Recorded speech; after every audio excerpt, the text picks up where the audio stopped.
Hello guys, how are you? First of all welcome to Avanti classes.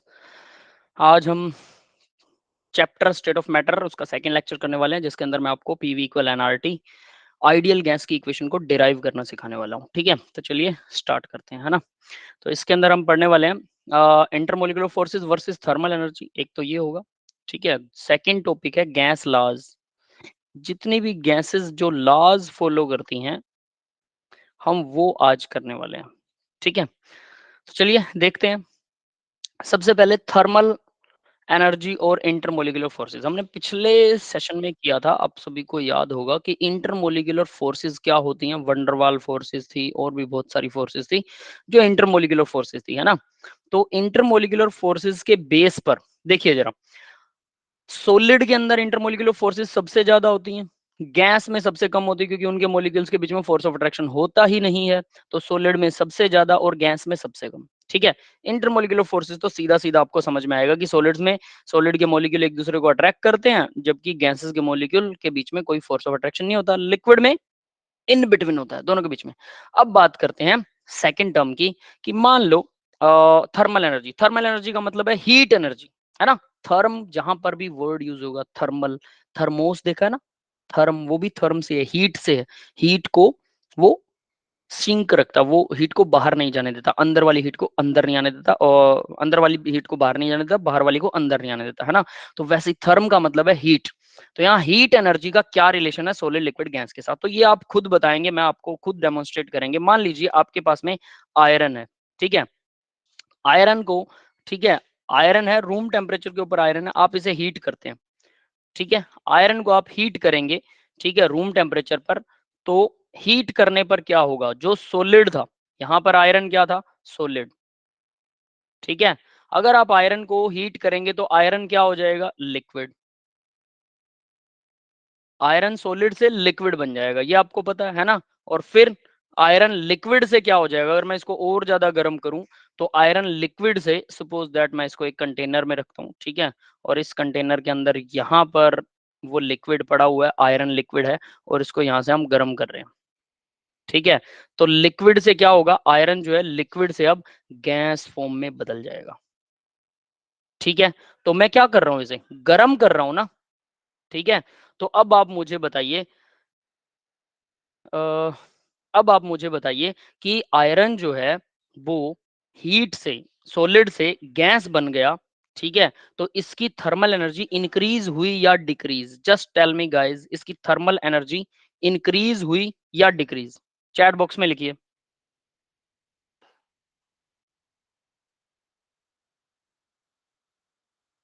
Thermal energy increase हुई या decrease, increase हुई। इसका मतलब simple सी बात है, किसी पर्टिकुलर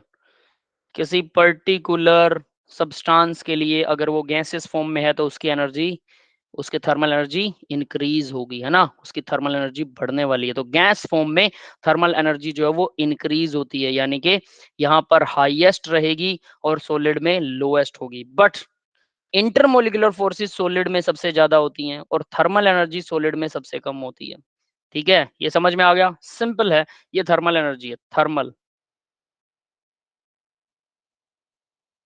थर्मल एनर्जी, ठीक है। तो थर्मल एनर्जी जो है वो सॉलिड के अंदर लीस्ट होती है, सबसे कम।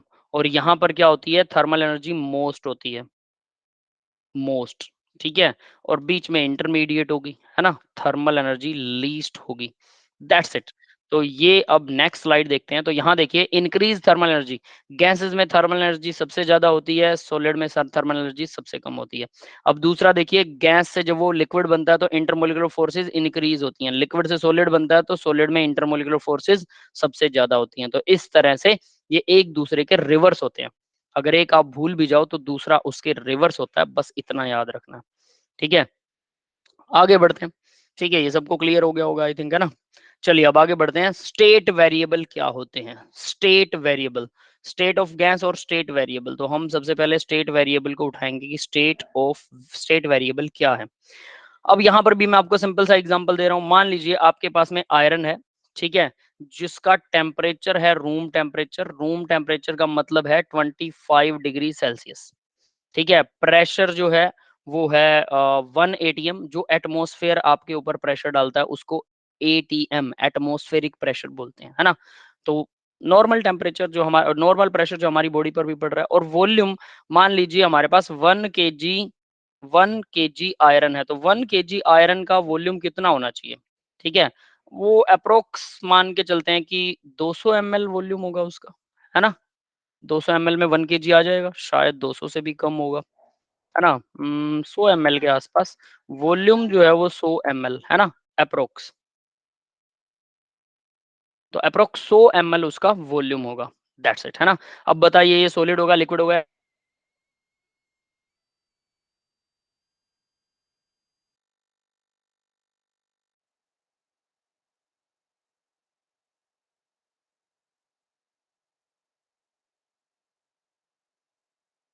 जस्ट टेल मी गाइस, बताइए क्या होगा। ये इस इन कंडीशंस में टेम्परेचर प्रेशर वॉल्यूम मैंने आपको दे दिया, इन कंडीशंस में क्या होने वाला है, ये सॉलिड होगा, लिक्विड होगा या गैस होगा? आयरन। रूम टेम्परेचर पर आपके पास में 1 किलो लोहा पड़ा है रूम टेम्परेचर के ऊपर, और प्रेशर जो हमारे ऊपर नॉर्मल प्रेशर पड़ता है वैसा ही प्रेशर है, तो आयरन क्या होगा? किसी को नहीं पता क्या? सॉलिड, लिक्विड या गैस, क्या होने वाला आयरन? Just tell me on the chat box. खुद आंसर दीजिए, बहुत आसान सा आंसर है। किसी को नहीं आता?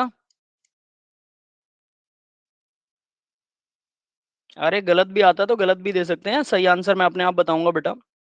लिक्विड होगा। रूम टेम्परेचर पर लोहा लिक्विड होता है।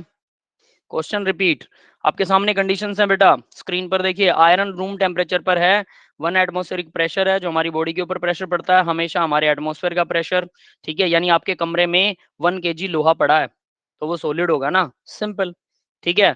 अब बात करते हैं इसी आयरन का टेम्परेचर जो है वो मैं लगभग 2000 डिग्री सेल्सियस कर देता हूँ, ठीक है। 2000 डिग्री सेल्सियस टेम्परेचर। प्रेशर उतना ही रखता हूँ, प्रेशर में चेंज नहीं करता, ठीक है। और वॉल्यूम जो है, अभी वॉल्यूम भी सेम रहेगा, यानी मान लीजिए वो 1 केजी तो 1 केजी रहेगा, वो वॉल्यूम 100 ml ही रहने वाला है। अब बताइए आयरन यहाँ पर क्या होगा, यहाँ पर तो आयरन सॉलिड था, ठीक है। तो यहाँ बताइए इन कंडीशंस में आयरन क्या होने वाला है, सॉलिड, लिक्विड या गैस में से आयरन क्या होगा? लिक्विड होगा, यस। अभी वो लिक्विड हो जाएगा, लगभग 1500 डिग्री सेल्सियस पर लोहा लिक्विड हो जाता है। अब एक और चीज देखिए, आयरन का मैंने टेम्परेचर कर दिया, टेम्परेचर जो है वो more than 5000 degree Celsius, 5000 degree Celsius से भी ज्यादा कर दिया, ज्यादा, मोर देन, ठीक है। प्रेशर सेम रखा 1 एटीएम, बहुत ज्यादा टेम्परेचर कर दिया। और वॉल्यूम जो है, मैं ये कहता हूं कि वॉल्यूम भी, इसका वॉल्यूम जो है वो 500 लीटर से ज्यादा हो गया, ज्यादा वॉल्यूम बढ़ गया इसका, ठीक है। अब बताइए, अब ये क्या होगा, सॉलिड होगा, लिक्विड होगा या गैस होगा? ये लिक्विड है, ठीक है, ठीक है, ऊपर वाला बताओ जरा, अभी क्या होने वाला है? गैस, दैट इज यस, है ना, क्योंकि वॉल्यूम बढ़ गया। वॉल्यूम तो तभी बढ़ सकता है जब वो गैस बने, लिक्विड का वॉल्यूम सेम रहता है सॉलिड के बराबर, तो गैस के अंदर वॉल्यूम बढ़ गया, तो ये अब आयरन जो है ये गैस बन गया, है ना। This is gas. जितनी भी मैंने आपको जो भी डाटा यहाँ पर दिया है, वो सारा का सारा डाटा जो वो एज्यूम किया हुआ है, एज्यूम्ड डाटा है, याद रखना ये डाटा एज्यूम्ड है, ये सही नहीं है, ठीक है। इट मे बी कि वो डाटा वेरी करता हो, बट फॉर एग्जांपल आपको ऐसा बताया गया।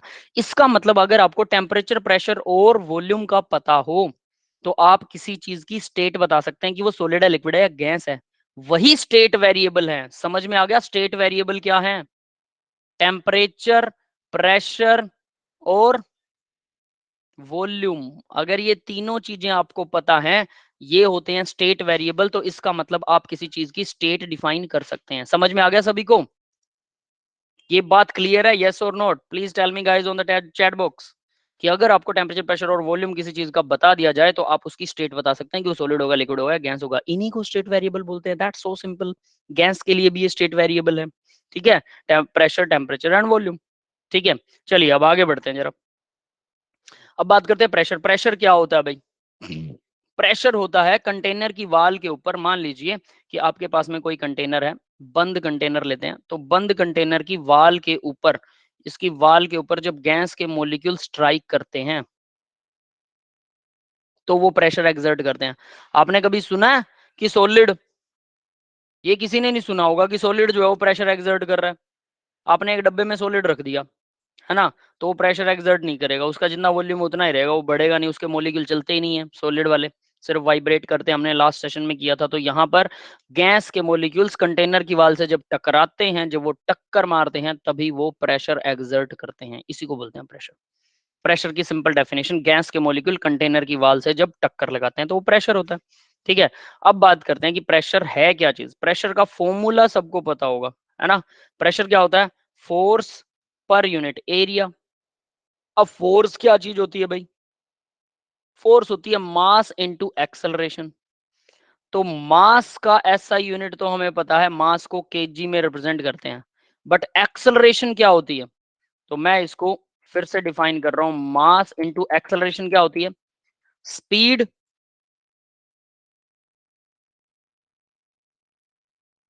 स्पीड पर यूनिट टाइम, है ना, ये होती है acceleration, speed per unit time. तो अब मैं फोर्स को डिफाइन कर सकता हूं, केजी होता है मास का यूनिट, एसआई यूनिट, स्पीड होती है मीटर पर सेकंड, नीचे आ गया सेकंड, और टाइम होता है सेकंड में, तो टाइम के लिए भी सेकंड। तो हमारे पास फोर्स आ गई केजी मीटर पर सेकंड स्क्वायर। तो अब मैं प्रेशर के यूनिट्स डिफाइन कर सकता हूं। इसको लिख सकता हूं फोर्स की जगह पर kg into metre divided by second square, और एरिया क्या होता है? वो मीटर स्क्वायर होता है। ठीक है, ये सबको समझ में आया अभी तक? Yes or note? अब मैं क्या करने वाला हूं, ये मीटर इस स्क्वायर से कट जाएगा, तो हमारे पास क्या आएगा अब? प्रेशर इक्वल केजी डिवाइड में मीटर पर सेकंड स्क्वायर, पर मीटर पर सेकंड स्क्वायर। इसको बोलते हैं पास्कल। ये है पास्कल। ठीक है, यहां पर जो पास्कल लिखा हुआ है, ये है वो पास्कल। पास्कल बहुत छोटा होता है, बहुत ही छोटी वैल्यू है पास्कल। ठीक है, ये बहुत छोटी वैल्यू है पास्कल की। तो आपको क्या करना है इस वैल्यू के लिए? सब सुन रहे हैं? सबको समझ में आ रहा है? Yes or not? Just tell मी। मैं आपको ऐसा यूनिट बता रहा हूँ प्रेशर का, बहुत इंपॉर्टेंट है ये। ठीक है, तो इस पास्कल के को हमने थोड़ा चेंज किया, तो हमने कहा कि 1 बार हमने लिया, 1 बार, बार को हमने ऐसा ही बना दिया। ठीक है, बार के अंदर 1 लाख पास्कल होते हैं, 10⁵ पास्कल। ठीक है, दोनों ही ऐसा ही है, छोटा था इसलिए हमने उसको बड़ा कर दिया, बस बात एक ही है। ठीक है, तो ये है एसआई यूनिट, प्रेशर का एसआई यूनिट। ठीक है, SI unit of pressure, SI unit. Clear है? अब प्रेशर को एक और चीज में मेजर किया जाता है, वो है एटमॉस्फेयर, एटीएम। हमारा जो एटमॉस्फेयर है, ये आपने फर्स्ट लेसन में डेफिनेटली किया होगा, हमारा जो एटमॉस्फेयर है वो क्या करता है? वो जितना प्रेशर डालता है उसको 1 एटमॉस्फेयर बोलते हैं। लेकिन प्रेशर और बार में हमें डिफरेंस पता होना चाहिए ताकि हम उनको कन्वर्ट कर सकें। 1.01325 इतने बार, इतने बार के बराबर होता है 1 एटीएम। ये यूनिट भी आपको फर्स्ट लेसन में डेफिनेटली करवाई होगी, ये आपको डेफिनेटली ये दोनों यूनिट्स याद करनी है। समझ में आया ये? किसी को कोई प्रॉब्लम है तो बताओ। Anyone has any problem till now? Pressure क्या होता है? फोर्स पर यूनिट एरिया होता है फिजिक्स के अकॉर्डिंग, है ना। लेकिन फिजिकली बताया जाए तो प्रेशर क्या होता है? कंटेनर की वाल पर गैस जो प्रेशर डाल रही है ना, जो टक्कर मार रही है, उसकी वजह से जो प्रेशर क्रिएट हो रहा है वो प्रेशर होता है। अब प्रेशर जो है 1 बार इक्वल 10⁵ पास्कल होता है, क्योंकि बार जो था, पास्कल जो था बहुत छोटा था, हमने इसको बड़ा बना दिया। दोनों एसआई यूनिट है। एटमॉस्फेयर, जनरली सारी कैलकुलेशन एटमॉस्फेरिक प्रेशर पे होती है, तो इसलिए एटमॉस्फेयर प्रेशर और बार के बीच में रिलेशन पता होना चाहिए था, है ना। 1.01325 बार के अंदर, बार में, अब एटमॉस्फेयर में 1 बार से थोड़े से ज्यादा होते हैं, है ना। बार थोड़ा सा छोटा होता है एटमॉस्फेयर से, तो एटमॉस्फेयर बड़ा होता है, तो एटमॉस्फेयर क्या होगा फिर? 1 बार से ज्यादा होगा ना, तो 1.01325 बार के बराबर एक एटमॉस्फेयर होता है। क्लियर है? ये अब आपको डाटा याद रखना है और इसमें कुछ नहीं आने जाने, just you have to learn this. आगे देखिए, वॉल्यूम। वॉल्यूम क्या होता है भाई? सबको पता है वॉल्यूम, वॉल्यूम का फॉर्मूला सबको पता होना चाहिए, है ना। Length into breadth into height, ये किसी चीज का वॉल्यूम होता है और इसमें कुछ नहीं है वॉल्यूम में, ठीक है। अगर वो रिजिड है, नॉन रिजिड है, ऐसा कुछ बता रखा है, कंटेनर जो है वो सख्त है, लोहे का है, तो जितना कंटेनर है गैस उतना ही वॉल्यूम ऑक्यूपाई कर लेगी। बट अगर कंटेनर जो है फ्लेक्सिबल हो, जैसे बैलून हो, बैलून का कंटेनर, मतलब तब क्या करें, कैसे वॉल्यूम मेजर करें, तो प्रेशर, टेम्परेचर और वॉल्यूम, तीनों चीजों के मेजरमेंट से बाकी वेरिएबल पर जो हमारा वॉल्यूम है वो डिपेंड करता है। बस इतनी सी बात है, कोई खास चीज नहीं है। आई डोंट थिंक ये कुछ है, ठीक है। तो आप सिर्फ इम्प्लाई याद रखिए, वॉल्यूम आपको पता है। टेम्परेचर देखिए अब जरा, टेम्परेचर क्या होता है भाई, सिंपल सा है, हॉटनेस और कोल्डनेस। हॉटनेस और कोल्डनेस को हम बोलते हैं टेम्परेचर, मेजर ऑफ हॉटनेस और कोल्डनेस, ठीक है, ये होता है टेम्परेचर। टेम्परेचर, हॉटनेस और कोल्डनेस, ठीक है। अब इसको मेजर किसमें करते हैं, एसआई यूनिट जो है टेम्परेचर का, एसआई यूनिट जो होता है टेम्परेचर का, वो केल्विन होता है। याद रख लेना केल्विन। आज मैं आपको बताऊंगा केल्विन क्यों होता है ऐसा यूनिट टेम्परेचर का। इसके अलावा आपने पढ़ा है कि वो, उसको हम सेल्सियस के अंदर भी मेजर करते हैं, केल्विन में तो करते ही हैं, फारेनहाइट में भी करते हैं। But why it is kelvin, kelvin क्यों होता है, ये हम आज इसी लेसन में पढ़ने वाले हैं, ठीक है। अभी नहीं, थोड़ी देर में पढ़ेंगे कि केल्विन को ऐसा यूनिट क्यों लिया गया। आगे बढ़ते हैं। अब बात आती है आइडियल गैस की, ठीक है। सिंपल सा है कि आइडियल गैस क्या होती है। वैसे तो इस लेसन के अंदर मैं आपको सीधा बता देता हूँ कि आइडियल गैस हम थोड़ा देर में पढ़ते हैं, सारे गैस लाज को डिफाइन करते हैं, लेकिन हम थोड़ा रिवर्स चल रहे हैं। सबसे पहले आइडियल गैस बताऊंगा, उसके बाद में आइडियल गैस की डेरिवेशन करवाऊंगा, ठीक है। तो आइडियल गैस देखिए क्या होती है, पीवी इक्वल एनआरटी, ये आपने सुना होगा शायद, और नहीं सुना है तो आज सुन लीजिए कि PV, pressure into volume equal NRT, PV equal NRT. अगर कोई गैस इस फॉर्मूले को फॉलो करती है तो वो आइडियल है, ठीक है। मैथमेटिकल है ये, इसका मतलब मैथ के हिसाब से आइडियल कौन सी गैस है, ये आइडियल है। जहां पी जो है वो प्रेशर है, टी प्रेशर है, वी जो है वो वॉल्यूम है, एन जो है वो नंबर ऑफ मोल है, ठीक है, नंबर ऑफ मोल, और आर जो है वो गैस कांस्टेंट होता है भाई, ठीक है। गैसेस के लिए यूज होता है, होता कांस्टेंट है, बट इसको गैस कांस्टेंट बोलते हैं। आगे टी जो है वो टेम्परेचर है।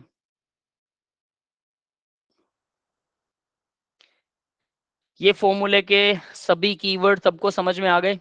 पीवी इक्वल एनआरटी, अगर कोई गैस इसको फॉलो करती है तो उसको हम बोलते हैं कि वो आइडियल गैस है। ये क्या होता है पीवी इक्वल एनआरटी, कैसे डिराइव हुआ, वो सब कुछ मैं आपको डिराइव करवाने वाला हूं। लेकिन फिलहाल एक बार के लिए आइडियल गैस को समझाने के लिए इसे आप याद रख लीजिए, PV equal NRT ideal gas को फॉलो करता है, ठीक है। और वो गैस आइडियल होगी जो पीवी इक्वल एनआरटी को फॉलो करे। ये समझ में आ गया सभी को? Yes or not? Yes, tell me guys. आप सभी यही हैं? कोई सो तो नहीं गया?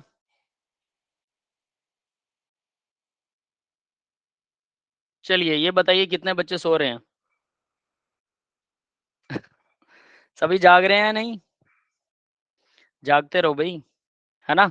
इंटरेस्टिंग टॉपिक है, आपको बहुत बढ़िया बढ़िया बातें बताने वाला हूँ इसके अंदर मैं आपको, कि कोई गैस आइडियल कैसे होती है, ठीक है। चलिए ठीक है, देखते हैं। सभी लोग एक्टिव रहिए चैट बॉक्स के अंदर, मुझे पता लगता रहे कि हाँ आप लोग हैं, है ना। नहीं सो रहे हैं, चलो ठीक है बेटा। ओके, तो आप लोग हैं, ये मुझे पता लगता रहना चाहिए, है ना। तो चलिए देखते हैं, PV equal NRT, ideal gas वो होगी जो पीवी इक्वल एनआरटी को फॉलो करेगी। ये तो मैथमेटिकल हो गया। अब आइडियल का मतलब समझा जाए तो वो क्या होती है आइडियल। देखिए, जो गैस हमेशा गैस रहे उसको हम आइडियल गैस बोलेंगे। हमेशा मतलब हर कंडीशन में।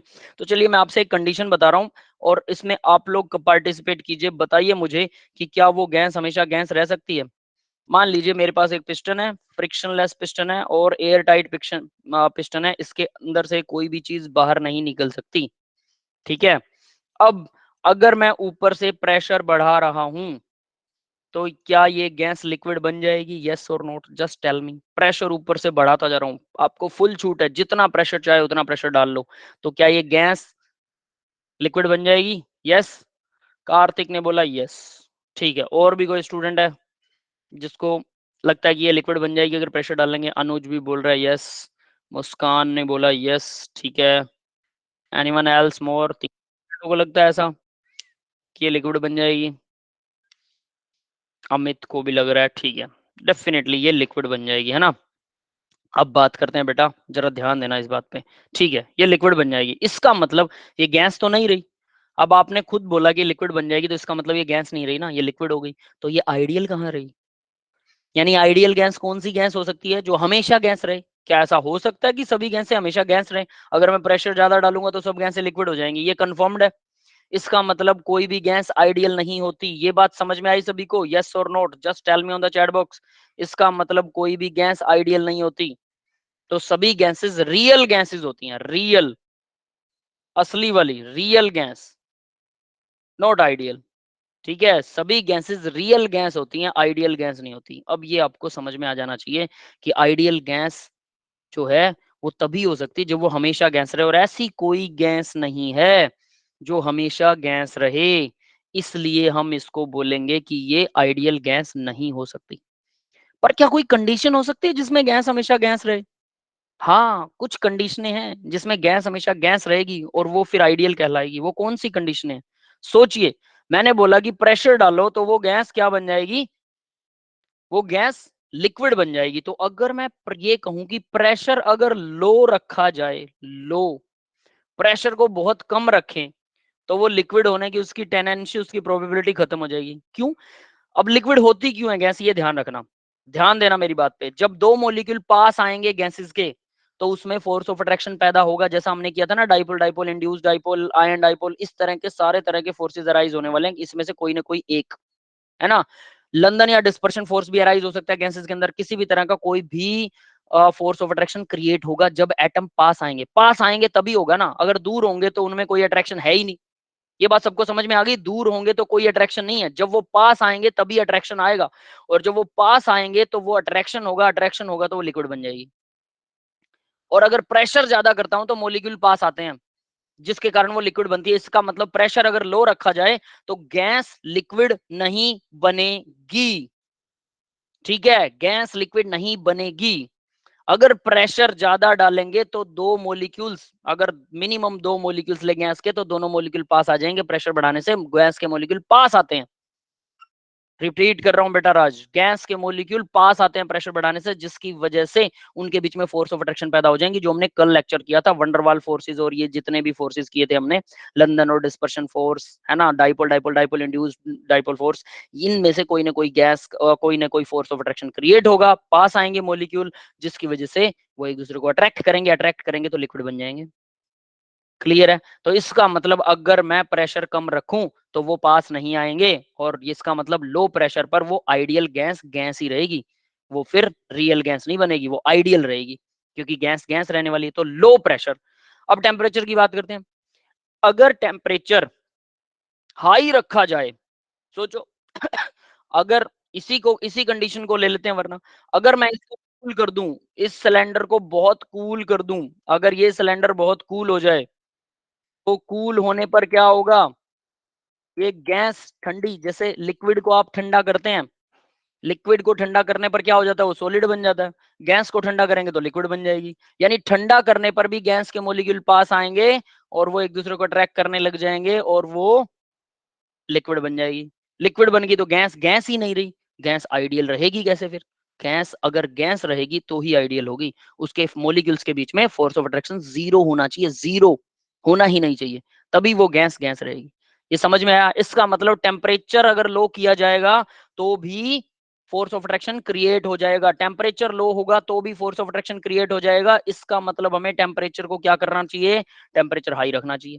तो temperature high, temperature must be high, ये चीज अब याद रख लेना, टेम्परेचर मस्ट बी हाई।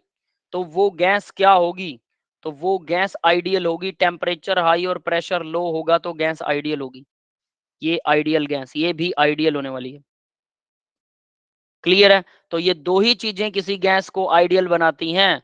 एक क्या बनाता है? पीवी इक्वल एनआरटी अगर मैथमेटिकली देखा जाए तो पीवी इक्वल एनआरटी को जो भी गैस फॉलो करती है तो वो आइडियल गैस होती है। और दूसरा, अगर प्रेशर लो और टेम्परेचर हाई रखा जाए तो भी गैस आइडियल बिहेव करेगी, मतलब गैस हमेशा गैस रहेगी। लो टेम्परेचर और सॉरी हाई टेम्परेचर और लो प्रेशर पर आप बाकी की कंडीशनें कुछ भी कर लें, वॉल्यूम कम ज्यादा तो कर ही नहीं सकते, फिर फिक्स हो गया ना सब कुछ, उसके वेरिएबल सारे फिक्स हो गए। तो कोई गैस लो टेम्परेचर और हाई प्रेशर पर उसके मॉलिक्यूल्स के बीच में, गैस के मॉलिक्यूल्स के बीच में फोर्स ऑफ अट्रैक्शन 0 होता है, वो अट्रैक्ट करते ही नहीं एक दूसरे को, जिसकी वजह से वो लिक्विड बन ही नहीं सकती। और अगर वो लिक्विड नहीं बन सकती तो वो हमेशा गैस रहेगी, हमेशा आइडियल रहेगी। डेफिनेटली वो पीवी इक्वल एनआरटी को भी फॉलो अपने आप करेगी। जब आइडियल नाम आ गया तो वो इस गैस इसको फॉलो करेगी। ये आइडियल गैस इक्वेशन है। ये समझ में आ गया? कोई गैस आइडियल कब होती है? जब वो हमेशा गैस रहे, और इसके लिए कंडीशनें भी पता लग गई होंगी सभी को। Yes or not guys, just tell me. Clear है सबको?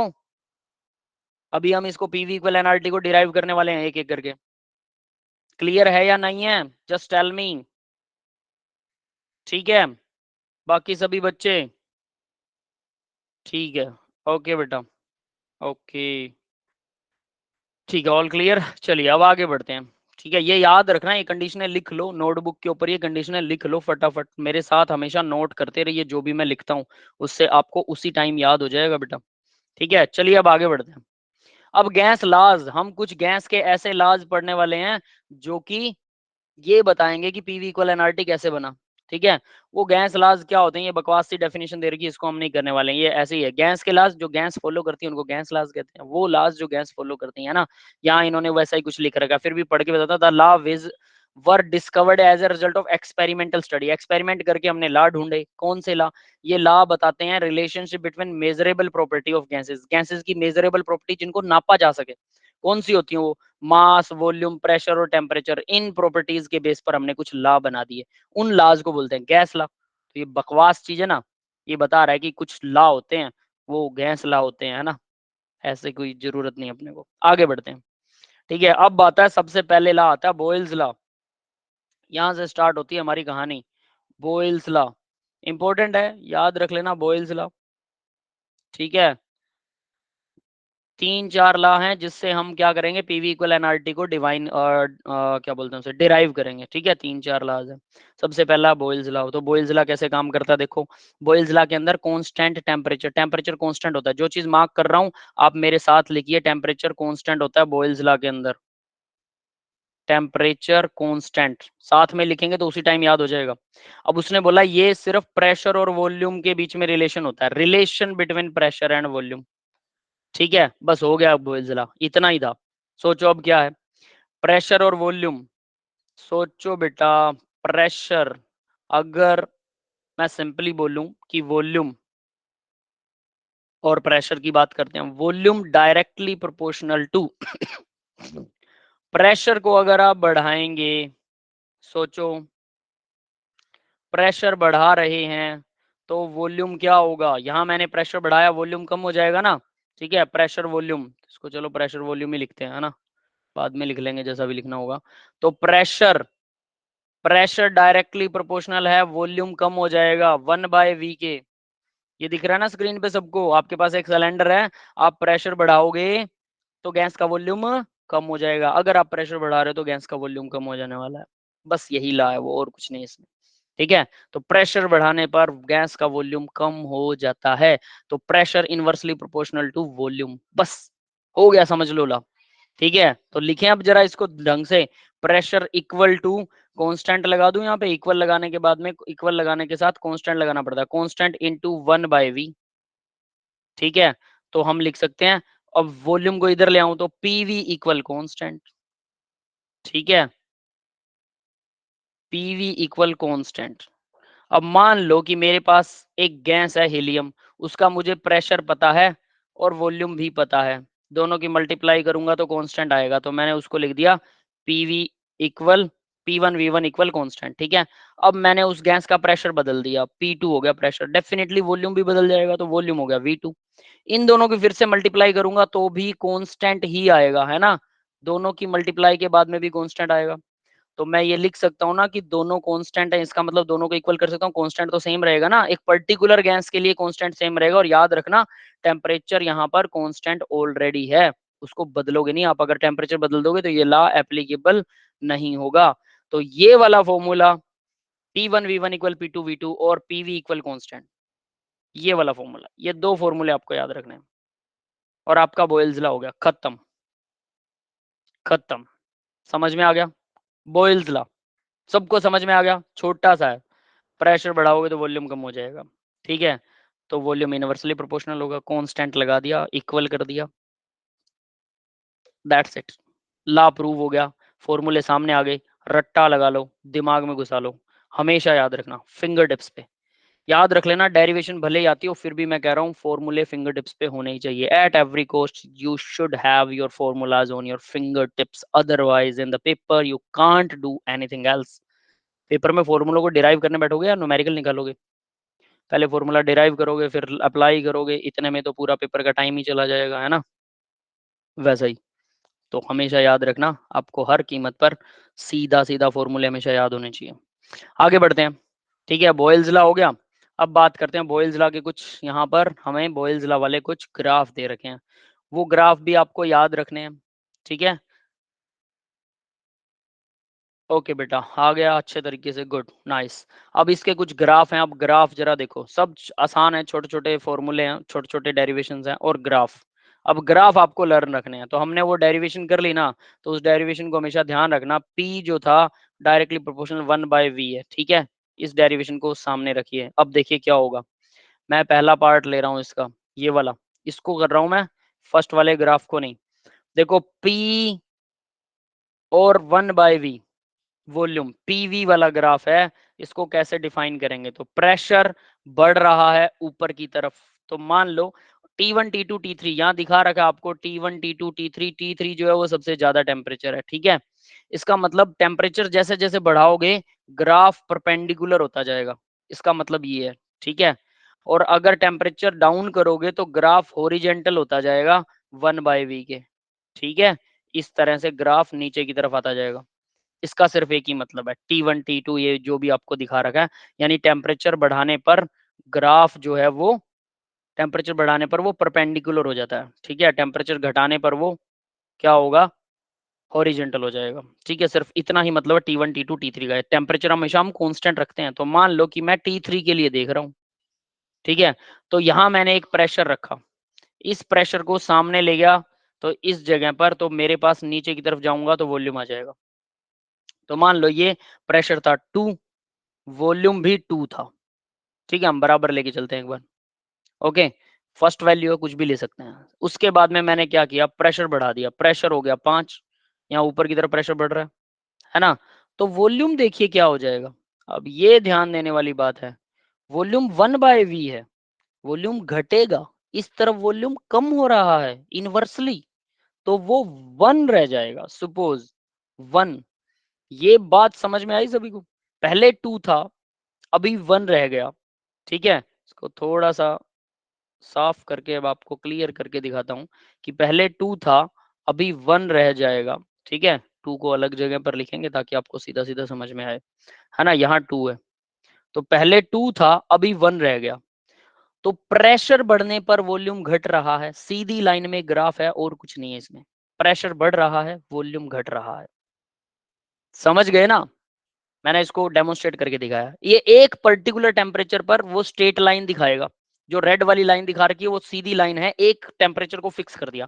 अगर टेम्परेचर को बदलोगे तो लाइन बदल जाएगी, रहेगी सीधी, बट अब जो प्रेशर है पर्टिकुलर प्रेशर पर, सेम प्रेशर पर, तो देखिए इसका यहाँ आएगा, इसका वॉल्यूम, है ना? प्रेशर कम है, वॉल्यूम ज्यादा है, प्रेशर बढ़ाओ कम है, फिर प्रेशर बढ़ाओगे वॉल्यूम और कम हो जाएगा, इस तरह से, ठीक है? तो ये जो है, ये अब आपको एक ही सिर्फ एक लाइन को याद करो और बाकी सबको जस्ट थिंक कि ये बाकियों में भी ऐसा ही होने वाला है। लेकिन याद क्या करना है, टेम्परेचर बढ़ाने पर स्लोप जो है वो ऊपर की तरफ जाता है, एंगल बढ़ जाता है स्लोप का। टेम्परेचर घटाने पर स्लोप का एंगल डाउन चला जाता है, बस ये सोचना है। समझ में आ गया सबको ये ग्राफ, पहला ग्राफ? यस और नोट, जल्दी से बताइए। यस, ओके, चलिए अब आगे बढ़ते हैं जरा। पहला ग्राफ समझ में आया तो दूसरा आ जाएगा, देखिए। अब हमने क्या किया, प्रेशर और वॉल्यूम की मल्टीप्लाई वाला ग्राफ देखिए, यहाँ प्रेशर और वॉल्यूम की मल्टीप्लाई है, और मान लो कि मैं सिर्फ एक चीज ले रहा हूँ फिलहाल, और लिख रखा है ना इसने, और वॉल्यूम, तो सिर्फ प्रेशर वाला, पहले प्रेशर वाला चेक करते हैं ना। तो प्रेशर इस तरफ बढ़ रहा है, तो देखिए यहां पर मान लीजिए कि प्रेशर ये था, ये 1 था प्रेशर, ठीक है, फिर प्रेशर 2 हो गया, यहाँ प्रेशर बढ़ गया, ये 2 हो गया, फिर प्रेशर 3 हो गया, यहाँ पर प्रेशर 3 हो गया, है ना। तो इस जगह पर प्रेशर 3 हो गया। अब प्रेशर बढ़ रहा है, लेकिन प्रेशर और वॉल्यूम की मल्टीप्लाई तो सेम आ रही है, हर जगह पर सेम है, ये तो स्ट्रेट लाइन आ रही है। T1 टेम्परेचर के ऊपर है ना, T2 पर भी हो सकता है, T3 पर भी। टेम्परेचर बढ़ेगा तो वो प्रेशर वॉल्यूम की मल्टीप्लाई ऊपर की तरफ चली जाएगी, बाकी कुछ नहीं होगा, ठीक है। तो लाइन स्ट्रेट लाइन ही आने वाली है ना। अब इसका रीजन क्या है, सोचो जरा, प्रेशर बढ़ रहा है तो वॉल्यूम कम हो रहा है, तो प्रेशर और वॉल्यूम की मल्टीप्लाई सेम रहेगी। प्रेशर बढ़ा दिया, प्रेशर की वैल्यू बढ़ गई, वॉल्यूम की वैल्यू कम होगी, दोनों को मल्टीप्लाई करोगे सेम आएगी वैल्यू। ये वो ग्राफ है, समझ में आ गया सबको। प्रेशर बढ़ेगा तो वॉल्यूम कम होएगा, दोनों की मल्टीप्लाई करोगे तो सेम आएगा। क्लियर है, यस और नोट, ये समझ में आ गया। सेम फॉर वॉल्यूम, आप इसमें आप वॉल्यूम लेके भी कर सकते हो। वो कैसे, अब जरा देखो वॉल्यूम लेके कैसे कर सकते हैं। यहाँ पर प्रेशर की जगह आप वॉल्यूम लगा लीजिए, है ना। यानी प्रेशर को आप भूल जाइए। अब वॉल्यूम देखिए, वॉल्यूम बढ़ रहा है, वॉल्यूम बढ़ेगा तो क्या होगा, इसका मतलब प्रेशर कम हो रहा है। वॉल्यूम बढ़ा, वॉल्यूम तभी बढ़ेगा जब प्रेशर कम होगा, तो इसका मतलब प्रेशर कम हो रहा है, तो दोनों की मल्टीप्लाई अब भी सेम रहेगी, है ना। वॉल्यूम के तरीके से समझना थोड़ा सा टिपिकल हो जाता है, इसलिए मैं आपको सलाह दूंगा कि वॉल्यूम की बजाय आप क्या करो, सिर्फ और सिर्फ प्रेशर के तरीके से ही उसको याद रखो, ठीक है। उसको प्रेशर के मेथड से याद रखना ज्यादा आसान है, ठीक है। तो प्रेशर के मेथड से ही आप उसे याद रखेंगे as compare to volume. Volume का अपने आप आ जाएगा, कोई दिक्कत नहीं है। और ये ग्राफ सीधे याद रखने होते हैं, ये भी बता देता हूँ, ठीक है। ग्राफ सीधे याद रखने हैं, ऐसा नहीं कि ग्राफ के अंदर कोई लॉजिक लगेगा, फॉर्मूला वही रहेगा, लेकिन लर्न करने ही पड़ेंगे, क्योंकि वो लोग क्या करते हैं, डाटा बदल देते हैं थोड़ा सा, जिससे आपको फिर कंफ्यूजन होगी, ठीक है, और आप उसे इंटरप्रेट नहीं कर पाएंगे, आपस में कोरिलेट नहीं कर पाएंगे। तो इसलिए आपको याद रखने हैं, सीधा याद रहेगा। चार्ल्स लॉ के लिए, बोयल्स लॉ के लिए, आगे हम चार्ल्स लॉ करेंगे, बोयल्स लॉ के लिए ऐसा ग्राफ होता है, ये ग्राफ होते हैं, दैट्स इट। फिर उससे न्यूमेरिकल सोल्व होते हैं, ठीक है। सभी को पता लग गया ये। अब बात करते हैं लोग वाले की, है ना। लोग वी, लोग पी। अब ये लोग क्या चीज है, तो लोगरिदम के लिए आपका 1-1.5 घंटे का मैं अलग से सेशन लगाऊंगा, उस टाइम पे समझाऊंगा लोग क्या होता है। अभी छोटा सा एक चीज बता देता हूँ लोग के बारे में, ठीक है। तो वो सुनिए जरा, हमारे पास ये था P, P equal, suppose P equal K constant लगा दिया, है ना, और साथ में मैंने मल्टीप्लाई कर दिया 1/v से, है ना। P डायरेक्टली प्रोपोर्शनल था 1/v, तो K मैंने कांस्टेंट लगा दिया। सोचो, तो log कर रहा हूं मैं, जब log करते हैं तो दोनों तरफ होता है वो, log P equal log K। K और 1 से मल्टीप्लाई करेंगे 1 ही रहेगा, डिवाइड में आएगा v, ठीक है। दोनों तरफ log कर दिया। तो log का एक रूल होता है लोगरिदम का, हम बाद में डिस्कस करेंगे, यहाँ पर सीधा समझ लीजिए कि log में जो डिवाइड में होता है, हम उसको माइनस log v लिख सकता हूं मैं इसे, ठीक है, माइनस log v। ये समझ में आया, जो डिवाइड में है मैं उसको माइनस log v लिख सकता हूं। ये v शायद आपको नहीं नजर आ रहा है ना, माइनस log v, ओके। तो माइनस log v मैं इसको लिख सकता हूं। log कहां से आया, लोग के लिए बेटा 1-1.5 घंटे की अलग से क्लास लगाऊंगा। लोग क्या होता है, न्यूमेरिकल्स को, मल्टीप्लाई को, डिवाइड को सिंपल करने के लिए होता है, ठीक है। बताता हूँ वो क्या चीज होती है, थोड़ा सा ट्रेलर दिखा देता हूँ आपको। 2 रेज़ पावर 3 कितना होता है, 8 होता है। यानी कि अगर आप 8 का रूट निकाल रहे हो, थर्ड रूट, यहाँ 3 लिखा हो तो थर्ड रूट होगा, मतलब 2 × 2 × 2, तो ये 3 बार 3 में से एक ही टुकड़ा बाहर निकलेगा, 3 का 1 टुकड़ा बाहर निकालेंगे, थर्ड रूट बन गया। अगर यहाँ कुछ नहीं लिखा होता, ठीक है, तो वो 2 होता है। जैसे यहाँ कुछ नहीं लिखा है तो इसका मतलब 2 है, तो हम यहाँ पे 2 × 2 2 का एक टुकड़ा बाहर निकालते हैं, ठीक है, जो कि नॉर्मल अंडर रूट होता है अपना, है ना। ऐसा कुछ, तो ये करना तो बहुत आसान है कि 8 का निकाल लिया, 3 टुकड़े सीधे सीधे बन रहे हैं, ठीक है। बट अगर मैं कहूं कि आप 2 का थर्ड रूट निकालिए, तो 2 के 3 टुकड़े होते ही नहीं है, समझ में आया। 2 के 3 टुकड़े आप नहीं कर सकते, उनके मल्टीपल 3 फैक्टर, तो थर्ड रूट तो 2 का नहीं निकलेगा। आप कैलकुलेटर यूज करेंगे, तो कैलकुलेटर कौन सी चीज को यूज करता है, कैलकुलेटर लोगरिज्म को यूज करता है, उसका सॉफ्टवेयर, कंप्यूटर भी ऐसा ही करता है। तो लोगरिदम को क्या फिजिकली सॉल्व नहीं कर सकते? Yes we can do that, logarithm को फिजिकली सॉल्व किया जा सकता है, वही तो सिखा रहा हूं। तो लोग ऐसी चीज है जो आपकी कॉम्प्लेक्स मल्टीप्लाई को, जो कैलकुलेटर या कंप्यूटर से ही पॉसिबल थी, ठीक है, आज के जमाने में, लेकिन हम उसको बाय हैंड भी कर सकते हैं, ठीक है, ये लोग होता है। तो लोग के कुछ छोटे मोटे रूल्स होते हैं, इसको लोग रिदम बोलते हैं, लोग रिदम। ओके, तो ये मैं आपको कभी एक एक्स्ट्रा सेशन लगाऊंगा 1-1.5 घंटे का। फिजिक्स वाले भी नहीं करवाएंगे, ये बात मुझे पता है। मैथ वालों का लोग होता है मैथ में, लेकिन वो कुछ और ही दुनिया में लोग करवाते हैं, ठीक है, उनका सिस्टम कुछ और ही होता है, तो वो लोग भी नहीं करवाने वाले। सिर्फ केमिस्ट्री वालों के ऊपर ये भार होता है कि लोग करवाओ, ठीक है। तो आपको ये सिंपल समझना है कि लोग दोनों तरफ करेंगे, पी के 1/v, लोग पी इक्वल लोग के बाय वी। तो जब वो माइनस, जो डिवाइड में चीजें होती है उसको माइनस में लिखा जा सकता है लोग में, तो मैंने माइनस में लिख दिया। क्लियर है ये सभी को? तो यहाँ इसने यही कर रखा है भाई, देखो जरा ध्यान से, ये यहाँ यही कर रखा है, log P equal minus log V, minus log V हमने बाद में लिख रखा है, इसने पहले, प्लस लोग के, यही इक्वेशन है सेम टू सेम। और इसका जब इन्होंने ग्राफ बनाया, ठीक है, तो ये ग्राफ आया, स्ट्रेट लाइन आएगा, सीधी लाइन के अंदर आएगा, लेकिन ये थोड़ा स्लैंट है, तिरछा है ना। लाइन सीधी है तो लोग पी और लोग वी का ग्राफ ऐसा आएगा, ये याद करना है आपको। ये इक्वेशन कहां से आई वो मैं आपको डिराइव करके यहां दिखा चुका हूं। आगे देखिए, फिर एक और है लोग पीवी और लोग वी और लोग पीवी का ग्राफ।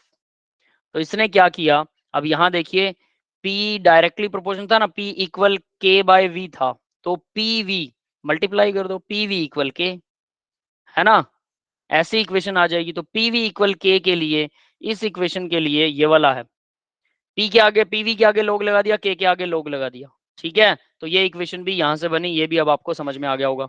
और इस इक्वेशन का ग्राफ बनेगा सीधी लाइन, और वो ऐसे पैरेलल होरिजेंट होगा, होरिजेंटल टू अर्थ, याद करना, ये भी ये हॉरिजॉन्टल टू अर्थ होगा। यहां तक सबको समझ में आया? किसी को प्रॉब्लम है किसी ग्राफ के अंदर? Just tell me guys quickly,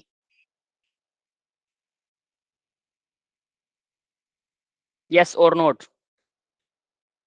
graph आपको याद करने हैं, सीधी बात बता रहा हूं, बताइए जरा जल्दी सी। ठीक है, आगे बढ़े। और भी है कोई जिसको कोई प्रॉब्लम हो? जस्ट टेल मी, प्रॉब्लम है या नहीं, यस और नोट। क्लियर है, ठीक है, चलो ठीक है बेटा, आगे देखते हैं। अब एक लास्ट ग्राफ ये वाला बचा है, उस ऊपर वाले ग्राफ को हम नहीं करेंगे, इस ग्राफ को करवा रहा हूँ, ठीक है। वो ग्राफ वैसे डाल रखा है, समझ लो, इसका कोई मीनिंग नहीं है ज्यादा। यहाँ देखिए, लोग पी और लोग 1/v, तो लोग पी और लोग 1/v का ग्राफ कैसा आएगा? तो अगर इसी इक्वेशन को, जहां ये हमने कर रखी है, इसी इक्वेशन को p क्या था, k इंटू 1/v, है ना, k बाय v था, k इंटू 1/v। तो मैं इसको k बाय v लिखूं, इसकी बजाय डायरेक्ट लॉग कर दूं, तो log p equal log k, और प्लस मल्टीप्लाई जहां होता है वहां प्लस हो जाता है, प्लस log 1/v, ठीक है। तो ये वाली इक्वेशन आ गई, और ये जो इक्वेशन है ये यहाँ लिखी हुई है, ये आपको नजर आ रही होगी, ठीक है। तो ये वाली इक्वेशन इसके लिए है। तो log 1/v plus log k, वही सेम चीज लिखी हुई है, और इसका ग्राफ भी स्लैंट हाइट आता है, ये जो रेड लाइन है ये वाला ग्राफ है, ये स्लैंट हाइट ऐसे वाला। वो जो था, अब देखो, ये ग्राफ ये ग्राफ ये ग्राफ, तीनों में स्ट्रेट लाइन आ रही है, लेकिन तीनों की लाइनें एक दूसरे से अपोजिट है। एक आ रहा है टीचर के क्लिक की तरह, टीचर टिक लगाता है ना, ठीक करता है सवाल को, फिर जब हम उस ठीक क्वेश्चन को गलत कर देते हैं, क्रॉस को, तो वो क्रॉस की तरह आता है, ठीक है। तो ये है क्रॉस की तरह, ऐसे है। अगर ये ठीक क्वेश्चन ऐसे होता तो ये ऐसे है, उसका उल्टा। ठीक क्वेश्चन ऐसे होता है तो ये सीधा है। ये तो दोनों क्लियर है। और ये तीसरा जो है, ये स्ट्रेट लाइन, सीधी सीधी लाइन है, प्लस के अंदर जो बीच में लाइन लगती है। इस तरह से ग्राफ है, तरीका बता दिया याद करने का, ठीक है। लोग को कभी फिर करेंगे, 1-1.5 घंटा लगाऊंगा, लोग क्या होता है, स्ट्रेट लाइन ग्राफ क्या होता है, कैसे पता लगता है, वो सारी चीजें समझाऊंगा। उसके लिए अलग से क्लास रखी जाएगी, वो केमिस्ट्री की क्लास नहीं होगी, जनरल मैथमेटिक्स फॉर लोगरिदम होगा, ठीक है। वो मैथ वाले टीचर भी नहीं करवाएंगे, मुझे पता है, और ना ही फिजिक्स वाले करवाने वाले हैं। यहाँ तक सबको समझ में आ गया? एक बार दोबारा से बताऊं, ठीक है, सुनो। लोग के अंदर हमने क्या किया बेटा, जस्ट इक्वेशन है, देखो लास्ट वाला ग्राफ, अगर आप ये देख रहे हो, ये वाले ग्राफ को बता देता हूं दोबारा से।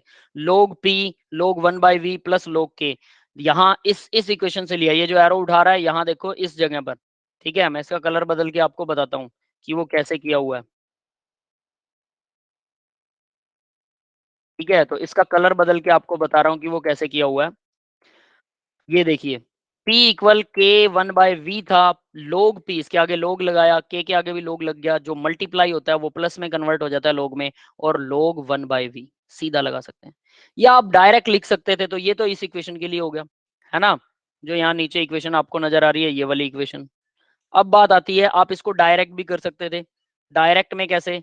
जैसे फिर से मार्क कर रहा हूं एक और equation, P equal k into 1/v है, log P लगाया, log k by V direct लिख दिया। अब k बाई वी के अंदर से हमने क्या किया कि log k और उसके बाद में माइनस में log v लगा दिया, 1/v नहीं लगाया, है ना? क्योंकि मैं वहां ऊपर मैंने लगाया प्लस, और जब डिवाइड वाले को सामने लिखना होता है, v को मैंने डिवाइड में मान लिया, तो माइनस log v हो गया। v को डिवाइड ले रहा हूं तो माइनस log v, v को अगर मैं 1/v को मल्टीप्लाई में ले रहा हूं तो वो प्लस log 1/v आएगा। ये डिफरेंस होता है। और इस तरह से ये डिफरेंस अगर आपको समझ में आ रहा है, तो ये इक्वेशन समझ में आ रही है, तो लोग वाले ग्राफ आ जाएंगे। ठीक है, जस्ट लर्न कीजिए इक्वेशनों को जो मैंने बनाई हैं, और उनको समझिए, उसके बाद में डायरेक्ट ग्राफ को याद कीजिए। ग्राफ में बस इतना ही है। ठीक है, बाद में कभी इनका बेसिक्स बताऊंगा, तब आपको कुछ कुछ समझ में आ जाएगा, लेकिन याद तो आपको फिर भी ग्राफ करना ही पड़ेगा। जो मैं आज चीज कह रहा हूँ वो तो आपको करनी ही पड़ेगी एट एवरी कॉस्ट, उससे आप पीछा नहीं छुड़वा सकते, तो वो तो बेटा याद करना ही पड़ेगा। ठीक है, बट हाँ, थोड़ी सी अंडरस्टैंडिंग बेटर हो जाएगी कि लोग कैसे काम करता है, उस इक्वेशन को बनाना आ जाएगा, बट उससे कोई फायदा नहीं होगा, क्योंकि इक्वेशन डायरेक्टली याद करनी ही पड़ेगी, लास्ट में फिंगर टिप्स पे होनी चाहिए। पेपर में बैठ के ये सारी चीजें बनाने के बाद में एक क्वेश्चन का आंसर दोगे तो आधा घंटा लग जाएगा। अभी मुझे इसको समझाने में ही मान के चलो 20 से 25 मिनट लग गए हैं, तो सोचो कि आप 25 मिनट लगा के उसके बाद एक क्वेश्चन अटेम्प्ट करोगे, 3 घंटे में 6 ही क्वेश्चन अटेम्प्ट होंगे, तो मतलब कुल मिला के फिंगर टिप्स पे याद होना चाहिए, बस बात खत्म। क्वेश्चन आएंगे बेटा, वो बोलेगा कि pressure PV PV versus PV versus V, या P log P versus log 1/v का ग्राफ है, जिसके अंदर एक वैल्यू दी हुई है, तो बताइए ये स्ट्रेट लाइन होगा, ये बढ़ेगा प्रेशर के साथ, लोग पी को बढ़ाने पर ये बढ़ेगा कि कम होगा?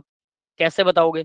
लोग पी को बढ़ाने पर अगर लोग पी की वैल्यू बढ़ रही है, तो लोग 1/v की वैल्यू कम होगी, या बढ़ेगी, या बराबर रहेगी, तीनों में से। तो आपको अगर ग्राफ आता है, तो आप ग्राफ में देख के डायरेक्ट लोग पी की वैल्यू बढ़ाओ। ये लास्ट ग्राफ देखो, लोग पी की वैल्यू यहाँ हर जगह पर बढ़ रही है ना? ये इस तरह से आएगा कि ये लोग पी की वैल्यू यहाँ पर बढ़ रही है, फिर यहाँ बढ़ रही है, बढ़ गई, तो 1/v की लोग 1/v की वैल्यू भी बढ़ रही है। अगर वो पूछे लोग v की वैल्यू, तो वो रिवर्स हो जाएगा, वो घट रही है ना? या फिर वो बोलता है कि लोग पीवी का ग्राफ है और लोग v का ग्राफ है, तो वो पीवी लोग v की वैल्यू बढ़ाने पर लोग v की वैल्यू बढ़ रही है, बट क्या लोग pv की वैल्यू बढ़ रही है? नहीं, वो कांस्टेंट रह रही है। ठीक है, इस तरह से पूछेगा वो। क्लियर है? समझ में आ गया मुस्कान बेटा, है ना?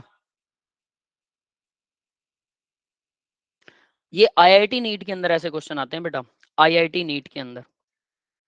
ठीक है, आईआईटी नीट के अंदर ऐसे क्वेश्चन आते हैं बेटा, यहाँ पर नहीं आएंगे, डेफिनेटली आपके बोर्ड लेवल पर नहीं आएंगे, तो उसी के लिए ग्राफ समझाया गया। ठीक है, करना चाहो आपकी इच्छा, अगर आपको सिर्फ बोर्ड लेवल तैयार करना तो आप इसको छोड़ सकते हो, ग्राफ वाले पार्ट को, बट बाकी की चीजें तो आपको याद होनी चाहिए, क्योंकि वो बहुत काम आएंगी जो आगे मैं अब आपको करवाने वाला हूँ। नेक्स्ट देखते हैं। अब एक क्वेश्चन है भाई, जिसके अंदर आपको एक वॉल्यूम दे रखा है। ठीक है, सिंपल साफ, what will the minimum pressure required to compress 500 decimetre cube, यानी कि आपके पास V1 है 500 डेसीमीटर क्यूब। ठीक है, डेसीमीटर क्यूब लीटर ही होता है ना? 500 लीटर का वॉल्यूम है। एयर एट 1 बार प्रेशर, उसने बोला कि वो P1 जो है वो 1 बार है। 1 बार प्रेशर के ऊपर आपके पास में 500 डेसीमीटर क्यूब का, 500 लीटर का कोई बार जार था, जग था। ठीक है, अब वो कह रहा है कि उसको कंप्रेस करना है, उसको छोटा बनाना है, जिससे कि उसका जो वॉल्यूम है V2 जो है वो कितना हो जाना चाहिए, 200 डेसीमीटर क्यूब हो जाना चाहिए वॉल्यूम। ठीक है, और P2 कितना कितना प्रेशर लगाऊं कि 500 डेसीमीटर वाला 200 डेसीमीटर क्यूब बन जाए, वॉल्यूम वॉल्यूम कम हो जाए, कितना प्रेशर लगाऊं, है ना? ये क्वेश्चन है। तो V1 P1 equal V2 P2, ये हमने किया बोयल्स लॉ में सीधा। तो V1 है 500, P1 है 1 बार, है ना? और यहाँ पर V2 जो है वो 200 है, दिया हुआ है, तो 200, और P2 हमें पता ही नहीं है, यही तो निकालना है। तो P2 कितना निकलेगा, सेकंड प्रेशर क्या आ जाएगा, 500 डिवाइडेड बाय 200, 200 दूसरी तरफ चला जाएगा, 2 जीरो से 2 जीरो कैंसिल आ जाएंगी, 5/2 2.5 बार, बार में दे रखा तो बार में ही प्रेशर आएगा। समझ में आ गया सभी को न्यूमेरिकली? ये yes or not, just tell me guys. इसका सेम सॉल्यूशन यहाँ पे भी दे रखा है नेक्स्ट पेज के ऊपर। क्लियर है सभी को? यस, ओके, ठीक है।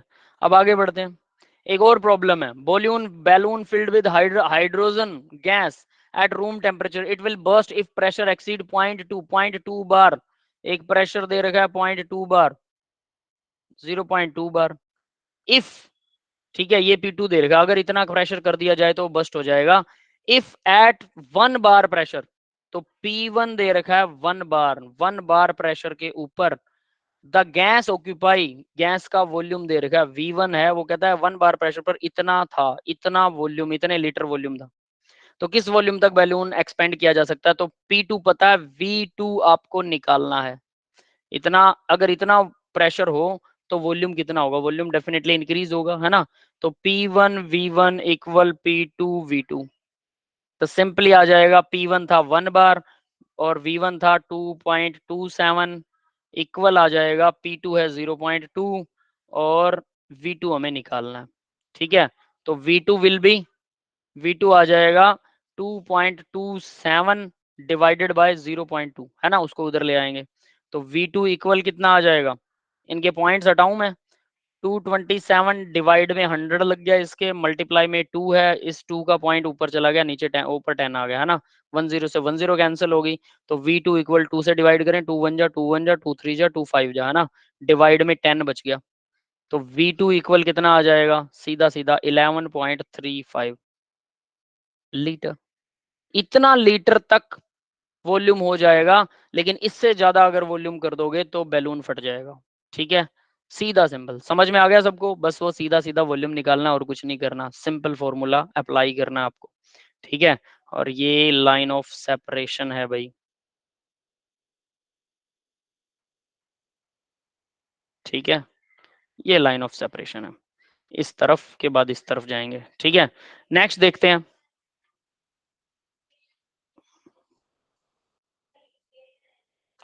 चलिए अब अगला देखते हैं, अगला क्या दिया हुआ है? ब्लैंक। चार्ल्स लॉ, अब आएगी बारी चार्ल्स लॉ की। ठीक है, ये थोड़ा सा टेढ़ा है, बहुत आसान है बट थोड़ा सा टेढ़ा है। टेम्परेचर यहाँ पर कांस्टेंट है, याद रख लेना, कांस्टेंट, सॉरी प्रेशर, प्रेशर यहाँ पर कांस्टेंट है, तो प्रेशर को कांस्टेंट रखना। पहले वाले में टेम्परेचर कांस्टेंट था, इसके अंदर प्रेशर कांस्टेंट है। ठीक है, और ये किसके बीच में होता है? Between temperature and volume. तो टेम्परेचर अगर बढ़ाओगे तो वॉल्यूम बढ़ेगा या घटेगा? ये आपके पास में पिस्टन वाला एक मग है, जार है, इसके अंदर अगर आप इसको नीचे से गर्म करते हो, टेम्परेचर बढ़ा रहे हो, ये फ्री टू फ्लो है, यानी कि ये पिस्टन ऊपर जा सकता है। टेम्परेचर बढ़ाओगे तो क्या होगा? वॉल्यूम के साथ वॉल्यूम इंक्रीज होगा ना? ये समझ में आ रहा है? Directly proportional to temperature and pressure. हाँ, इसी तरह के न्यूमेरिकल होते हैं अनुष्का बेटा, बिल्कुल ऐसे ही न्यूमेरिकल्स होते हैं, बट इतने सिंपल नहीं होते। अभी हम इसको थोड़ा थोड़ा कॉम्प्लेक्स बनाएंगे। ठीक है, थोड़ा सा कॉम्प्लेक्स हो जाएगा बट होगा ऐसा ही। ठीक है, ओके। तो यहाँ वॉल्यूम बढ़ाने और टेम्परेचर बढ़ाने पर वॉल्यूम क्या होगा? वॉल्यूम इंक्रीज करेगा, वॉल्यूम इंक्रीज करेगा अगर टेम्परेचर इंक्रीज हुआ तो डायरेक्टली प्रोपोर्शनल है, तो मैं इसे लिख सकता हूं T equal constant, constant into volume, equal का साइन लगा दिया, तो T बाय V क्या हो जाएगा? T बाय V कॉन्स्टेंट हो जाएगा। ठीक है, T बाय V कॉन्स्टेंट हो गया, तो ये एक तो बन गया हमारा सीधा सीधा, T बाय V जो है वो कॉन्स्टेंट होता है। ठीक है, दूसरा निकालते हैं अब इसी तरह का, V बाई टी भी कांस्टेंट होता है, याद रख लेना, उल्टा भी हम कर सकते हैं, वो हमारे ऊपर डिपेंड करता है, वो कोई दिक्कत वाली बात नहीं है। ठीक है, पर एक फॉर्म में याद करो, जैसे भी आप याद करना चाहो कोई दिक्कत नहीं है। तो अब अगर मैं कहूं कि T1 और V1, एक गैस थी उसका टेम्परेचर T था और दूसरी उसका वॉल्यूम जो था वो, उसका वॉल्यूम जो था वो V था। अब उसी गैस का मैंने टेम्परेचर बदल दिया, T2 कर दिया, तो वॉल्यूम भी बदल जाएगा, V2 हो जाएगा, बट दोनों का डिवाइड हमेशा सेम रहना चाहिए। तो मैं दोनों को इक्वल कर सकता हूं, तो T1 बाय V1 इक्वल होना चाहिए T2 बाय V2। तो ये हमारा पास एक और फॉर्मूला आ गया, जैसे बोयल्स लॉ में आया था वैसे चार्ल्स लॉ में, ठीक है। तो एक और फॉर्मूला हमारे पास यहाँ से अराइज हो गया।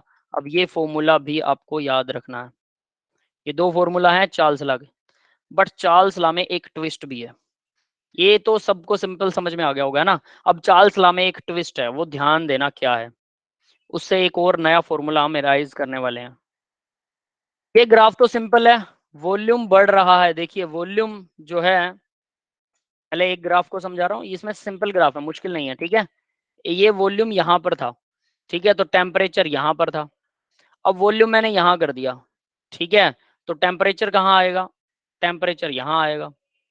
प्रेशर कांस्टेंट है, तो प्रेशर एक कांस्टेंट प्रेशर पर एक लाइन बनेगी। अगर प्रेशर दूसरा हो गया तो लाइन दूसरी आ जाएगी, प्रेशर बदल दिया तो लाइन तीसरी आ जाएगी, प्रेशर फिर से बदल दिया तो चौथी लाइन आ जाएगी, है ना।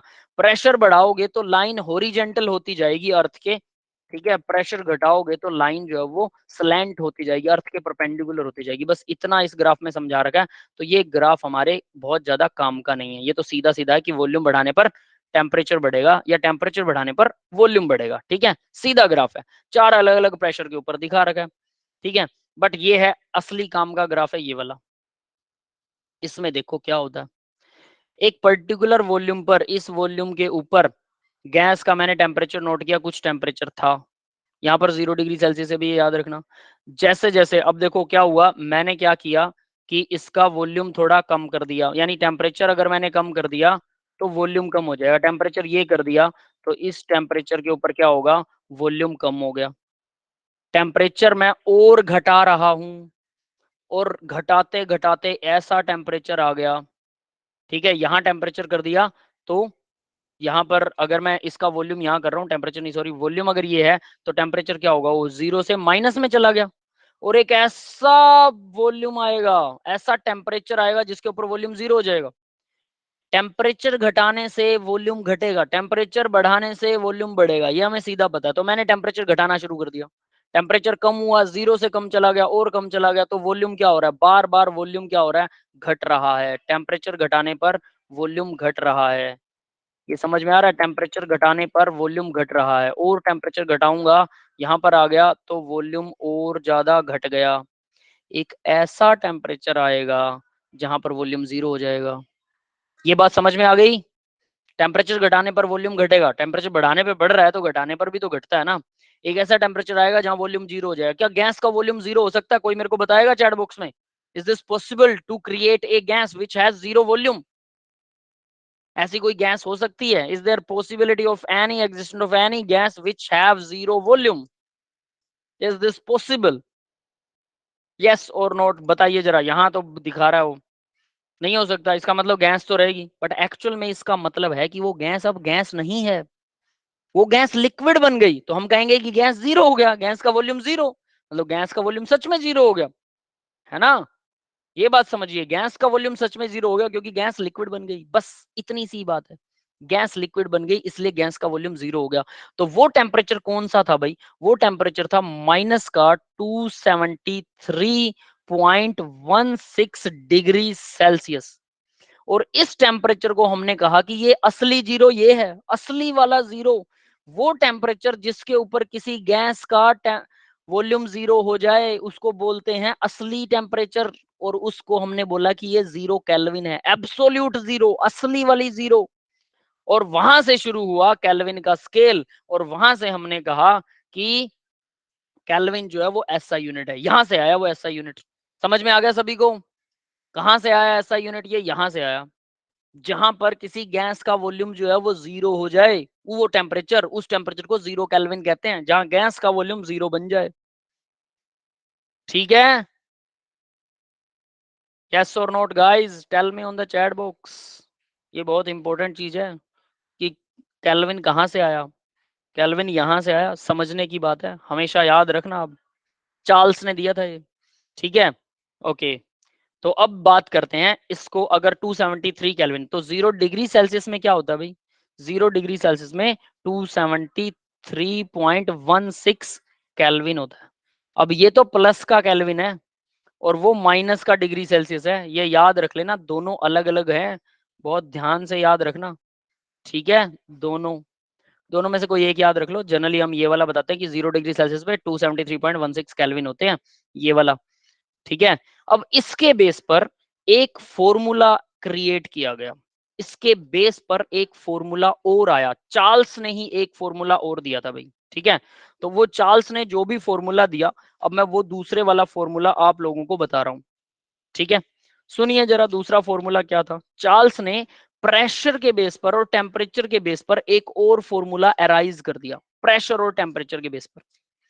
ठीक है, उस फॉर्मूले को लिखने जा रहा हूं, नोट कर लेना। वो यहाँ स्लाइड्स के अंदर इन्होंने दे नहीं रखा, I don't know why this is not given in the slides.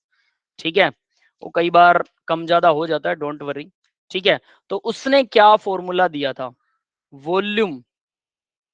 SI unit तो टेम्परेचर का डेफिनेटली केल्विन है, बट यहां पर जो हम लिखने वाले हैं we T, volume at T equal होता है वी नोट।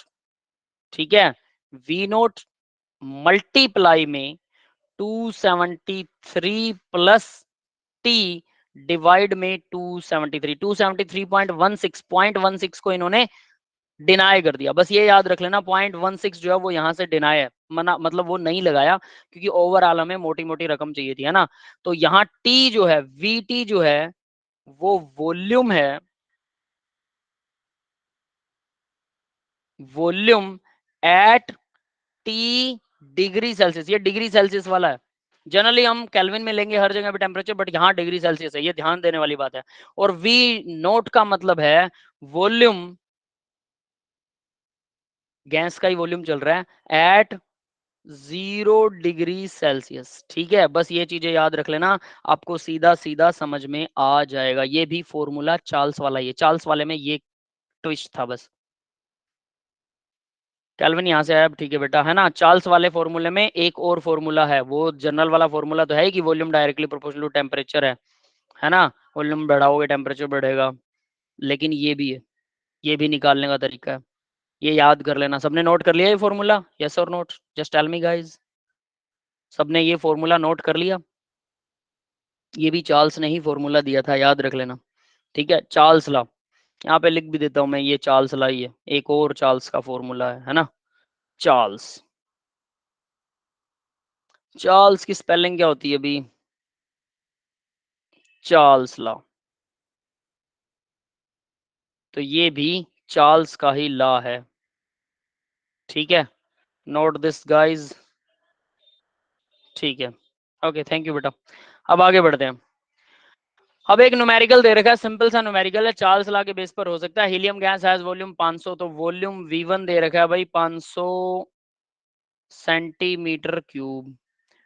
T1 दे रखा है उसका 373 केल्विन। ठीक है, calculate the temperature at which T2 आपको निकालना है। सिंपल आपके लिए सोच लेना, eight which the volume will become, तो V2 आपको दे रखा है 260 सेंटीमीटर क्यूब। ठीक है, चार्ल्स लॉ है, सीधा सीधा समझ गए, निकाल सकते हो। दिखाऊं फॉर्मूला, फिर से देखो फॉर्मूला, ये रहा, T bye V, T1 V1 equal T2 V2। यहाँ सीधा वही अप्लाई करना है, T1 V1 equal T2 V2, सीधा सीधा इस फॉर्मूले में वैल्यू भरो और आंसर निकालो। सारी वैल्यू पता है, बस एक निकालनी है, कौन सी, T2 की वैल्यू निकालनी है, तो T2G को निकाल लीजिए, दैट्स इट। बाकी सब वैल्यू दे रखी है आपको, सीधा सीधा निकलेगा। ठीक है, टेम्परेचर वो केल्विन में निकलेगा। समझ में आ गया सबको, सब निकाल सकते हैं, कैलकुलेशन इज योर्स, ये मैं अब आप पर छोड़ रहा हूँ। ठीक है, चलिए आगे बढ़ते हैं। अब गेल उसेक लॉ, एक और लॉ है, गैल उसेक लॉ।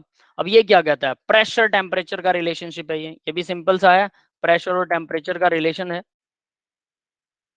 प्रेशर और टेम्परेचर, हमने पहले टेम्परेचर और वॉल्यूम किया था, अब प्रेशर। प्रेशर जो है वो डायरेक्टली प्रोपोर्शनल है टेम्परेचर, प्रेशर, टेम्परेचर बढ़ाओगे तो प्रेशर बढ़ जाएगा ना। ये देखिए जरा, क्योंकि यहाँ पर वॉल्यूम फिक्स है, वॉल्यूम बंद कर दिया मैंने, कंटेनर बंद है।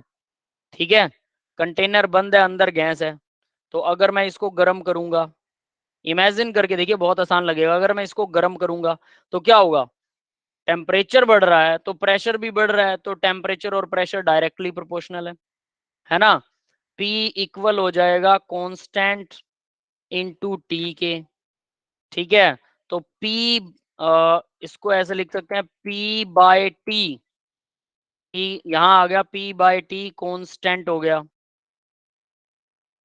ठीक है, तो अगर P1 वही सेम डेरिवेशन होगी, P1 बाय T1 अगर है तो ये कांस्टेंट है, कोई एक गैस, सेम गैस लेनी है, अलग गैस मत कर देना। ठीक है, और उसी गैस का प्रेशर बदल दिया मैंने तो टेम्परेचर डेफिनेटली बदल जाएगा, तो वो भी कांस्टेंट होगा।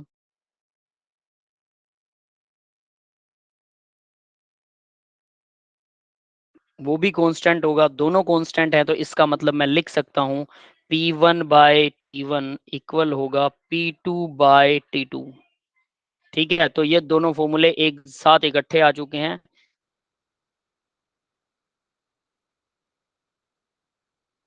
दीज वन, ये हैं, ये एक लॉ, ये ये थे दोनों। ठीक है, दैट्स इट, समझ में आ गया? सिंपल फॉर्मूला है, सीधा सीधा याद करना, कुछ नहीं करना। ठीक है, दैट्स इट। अब आगे बढ़ें जब, एवोगैड्रो लॉ, ये इंपॉर्टेंट लॉ है भाई। ठीक है, गैल-लुसाक लॉ को आप बीच में से कट कर सकते हैं, लेकिन एवोगैड्रो लॉ नहीं छोड़ेंगे, क्योंकि पीवी इक्वल एनआरटी के लिए यही रिस्पांसिबल है। Relationship between amount of gas and volume, volume, amount of gas और वॉल्यूम। तो वॉल्यूम जो है, अगर आप वॉल्यूम है आपके पास में, ठीक है, एक कंटेनर है जिसके अंदर पिस्टन लगा हुआ है, जो प्रेशर है वो फिक्स है, बाकी की सारी चीजें प्रेशर, टेम्परेचर वगैरह सारे के सारे क्या हैं, सेम कंडीशन। देखिए, same condition, temperature and pressure, same temperature और प्रेशर, मतलब वो दोनों कांस्टेंट है ना, सेम कंडीशंस होनी चाहिए, यानी कि टेम्परेचर और प्रेशर कांस्टेंट है। तो अगर मैं इस, ये वॉल्यूम है ना किसी गैस का, अगर मैं इसमें नंबर ऑफ मोल बढ़ा देता हूँ, मतलब ये 1 मोल है, तो मैं इसको अगर 2 मोल कर दूं, अमाउंट बढ़ा दिया मैंने, अमाउंट बढ़ा दूंगा तो पिस्टन ऊपर की तरफ जाएगा ना, पिस्टन ऊपर की तरफ चला जाएगा, यानी कि वॉल्यूम बढ़ जाएगा। तो यानी अमाउंट जो डायरेक्टली प्रोपोर्शनल है वॉल्यूम के, number of mole directly proportional है वॉल्यूम के, तो V जो है वो इक्वल है constant, constant into n, n मतलब नंबर ऑफ मोल। ठीक है, तो V बाय n क्या होगा, कांस्टेंट होगा। अब V बाय n का मतलब है V1 बाय N1, ये कांस्टेंट है, और V2 बाय N2, अगर मेरे पास दूसरा वॉल्यूम है और दूसरे नंबर ऑफ मोल्स की अमाउंट आता है, तो दोनों ही कांस्टेंट है, तो मैं इन दोनों को इक्वल लिख सकता हूं। तो V1 bye N1 equal V2, सब एक जैसे हैं, याद रखना, बाय N2। ठीक है, तो इसको अब हम अगर ब्रैकेटाइज करें, बॉक्स बना देते हैं फॉर्मूले डायरेक्ट, ताकि आप याद कर सको, ये फॉर्मूला बनेगा, ये बन गया एवोगैड्रो लॉ। सबको समझ में आ गया एवोगैड्रो लॉ? जस्ट फिनिश करने वाले हैं 5 मिनट में क्लास को।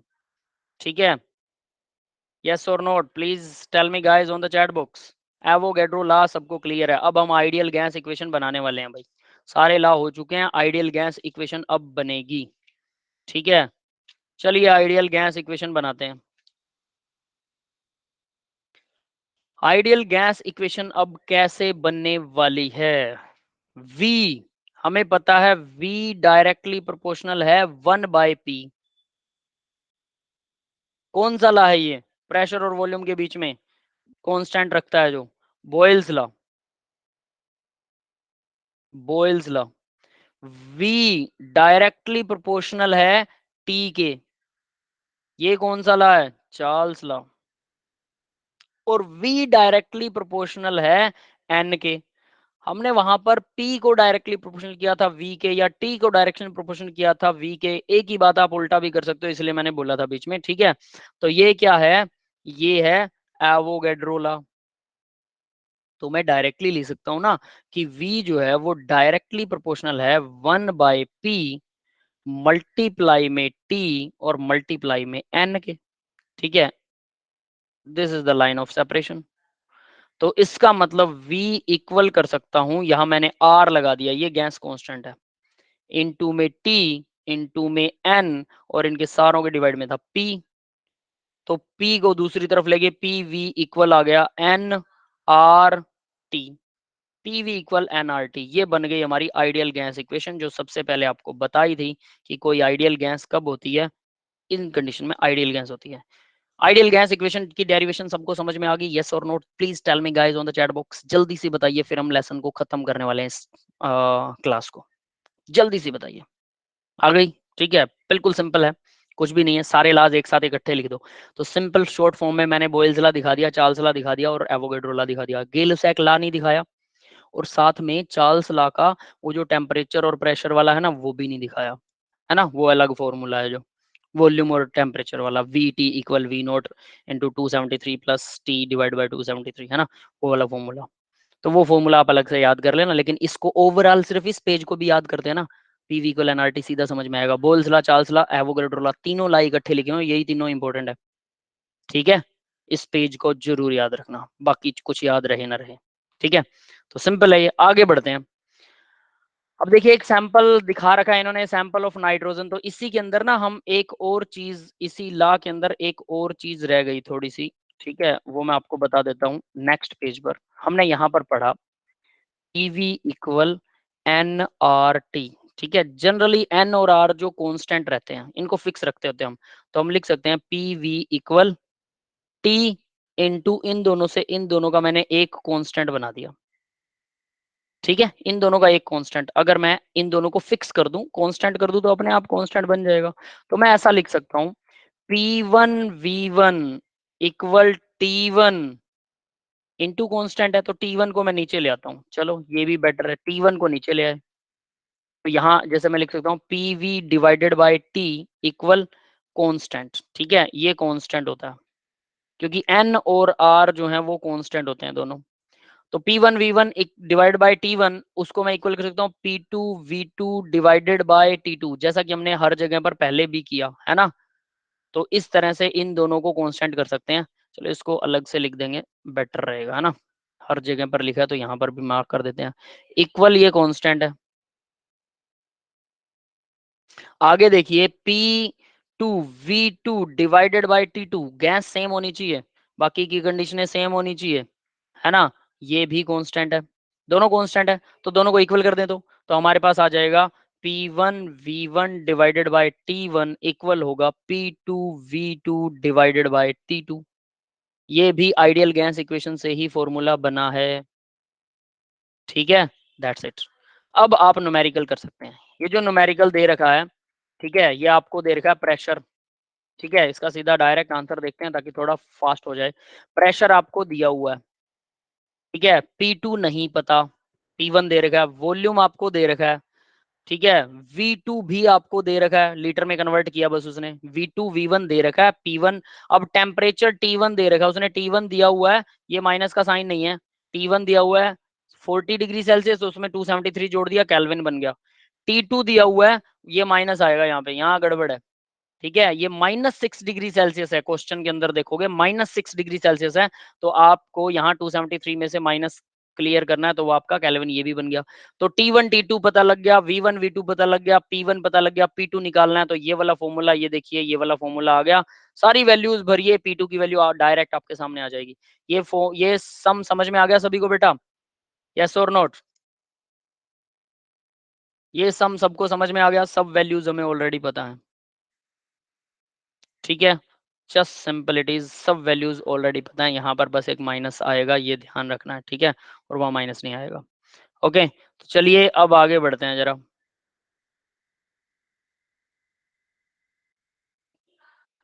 ठीक है, नेक्स्ट देखते हैं। एक और क्वेश्चन दे रखा है, calculate the temperature of 4 moles of gas occupying in 5 decimetre cube और एट आर भी दे रखा है। देखो अब क्या क्या दिया हुआ है, मोल्स दे रखे हैं, एन दिए हुए हैं 4, ठीक है, और वॉल्यूम दे रखा है 5 लीटर, डेसीमीटर क्यूब लीटर ही होता है, और प्रेशर दे रखा है 3.32 बार। ठीक है, और आर की वैल्यू भी दे रखी है, आर के बारे में बाद में डिस्कशन करेंगे, आर की बहुत सारी वैल्यूज हैं, लेकिन यहाँ पर इन्होंने बार डेसीमीटर क्यूब पर केल्विन पर मोल के अंदर ये वैल्यू दे रखी है। ठीक है, और टेम्परेचर जो है वो निकालना है। तो देखिए PV equal NRT, PV equal NRT, N दिया हुआ है, ठीक है, वी दिया हुआ है, वी दे दिया, एन दे दिया, आर दे दिया, पी दिया हुआ है, पी भी दिया हुआ है, पी भी दे दिया, रह गया क्या? टी। तो टी निकाल सकते हैं आप लोग, जस्ट ये निकालना है। तो T इक्वल क्या हो जाएगा, PV, और NR को नीचे ले जाता हूं, NR वैल्यूज पुट कीजिए, आंसर सामने। क्लियर है, इस सम को मैं नहीं करने वाला। अब एक बार पीछे करूं, ओके, ये देख लो बेटा, पीछे ये क्वेश्चन था, इससे पहले ये क्वेश्चन है, मैं सारी वैल्यूज दे रखी हैं। ये -6 डिग्री सेल्सियस है, this is -6 degree Celsius. Temperature ये 40 डिग्री सेल्सियस है, ठीक है, ये 400 नहीं है, 40 है, और ये 6 है ओनली, ठीक है। और बाकी की चीजें वॉल्यूम दे रखा है, दैट्स इट, ठीक है। तो यहाँ उस सम का आंसर है। आगे ये भी आपको समझ में आ गया होगा, सारी वैल्यूज हैं, जस्ट ये वाली इक्वेशन यूज करनी है आपको, जस्ट ये वाली इक्वेशन यूज कीजिए, वैल्यूज आपके सामने, ठीक है। सेम वही क्वेश्चन निकाल रखा है, पीवी इक्वल एनआरटी, ठीक है, पीवी इक्वल एनआरटी के अकॉर्डिंग यहाँ टी की वैल्यू निकाल के दिखा रखी है 50 केल्विन, ठीक है। कैलकुलेशन आप कर सकते हैं, हम इसको क्लास को खत्म करेंगे, थोड़ा लंबा लेक्चर बन जाएगा वरना ये। तो Dalton law of partial pressure, अब एक और लास्ट है, this is the last slide of the lesson guys, of the lecture guys. Dalton law क्या कहता है, कुछ नहीं कहता, वो कहता है अगर आपको 4 प्रेशर पता है और आपको टोटल प्रेशर निकालना है, तो चारों प्रेशर को डायरेक्टली जोड़ दो, बस यही है डाल्टन लॉ, डायरेक्ट जुड़ेंगे, उनमें कुछ हेर फेर नहीं कर रही है, चारों प्रेशर को डायरेक्ट जोड़ दो, that will be the total pressure. समझ में आ गया सबको, ये सीधी लाइन, कुछ भी नहीं है Dalton law of partial pressure के अंदर। 4 प्रेशर अगर आपको 4 चीजों की पता है, डायरेक्ट जोड़ दो, फाइनल प्रेशर आ जाएगा। Yes or not, that is the last slide of the lecture guys, इसके बाद में सब खाली है, कुछ नहीं है। Dalton law of partial pressure, that's all about the today's lecture. अब बताइए किसी को कोई डाउट है तो हम डाउट क्लियर करेंगे। First of all I am just ending the recording को बंद कर रहा हूं मैं, उसके बाद आप लोगों के डाउट्स लेते हैं, ठीक है।